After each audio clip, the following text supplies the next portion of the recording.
which is owned by a Japanese company. And in fact, I do like cultural training, leadership training, and I teach body language, etc., to Japanese staff. So the thing is like there is no discrimination from my bosses because they are foreigners. But if I have to go for a client visit, so the Japanese salespeople have a problem because they don't want to take women with them. If they have to meet clients, they would like to take a white man with them. But if we have to deliver lessons, then they don't have any problem. But the first point of contact, they like to take white men with them. So me and my colleague, we don't have many women on our team, but we have been complaining to our boss all the time that we want to go and meet the clients too. So our boss is helpless because Japanese salespeople don't want to take women with them. So do you have any suggestions? Um, I think I heard this many times, Prerna. So I would say you're not alone in this.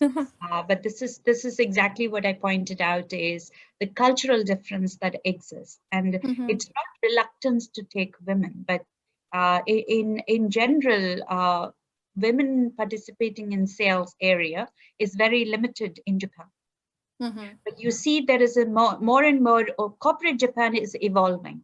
I would say that it's not what it is earlier. Right Mhm. now, you could see the difference coming in slowly. All I can tell you is there is no mantra to sort this out, but actually sit down and talk to them. If they speak the language that you speak, Mhm. it would be, and it helped me. And I'll give you one example. I have many Japanese men who are older Mhm. than me who report to me. Yeah. Okay, it took me 8 months to break silence, but I Okay. persisted, and I tried different methodologies. First methodology was, can we have an informal discussion? There is nothing called informal discussion in Japan. So I usually go to Starbucks, Swati knows this, or to the sixth floor to just ask people to meet me. I tried Mhm. that, it didn't work.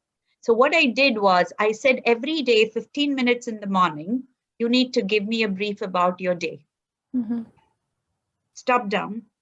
And it started like that. So they would prepare a slide and come every day. But now, after a certain period of time, they started loosening up and Okay. understanding that this particular session is not for formal presentation, but just to know that how we're going to plan the day.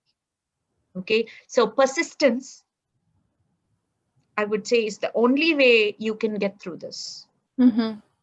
So Okay. sit down, keep persisting. Don't get demotivated if they're not listening, because you're making a difference, but it'll be slow.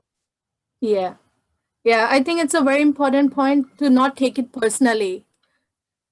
And this is one lesson I've learned since I joined Nissan is when Japanese say something, there is no underlining meaning, which Hmm. is usually what Indians think there is always.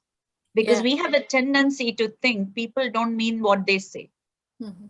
But in Japan, people mean what they say. If they say you send me these details, they're simply asking you to send the details, not to harass you.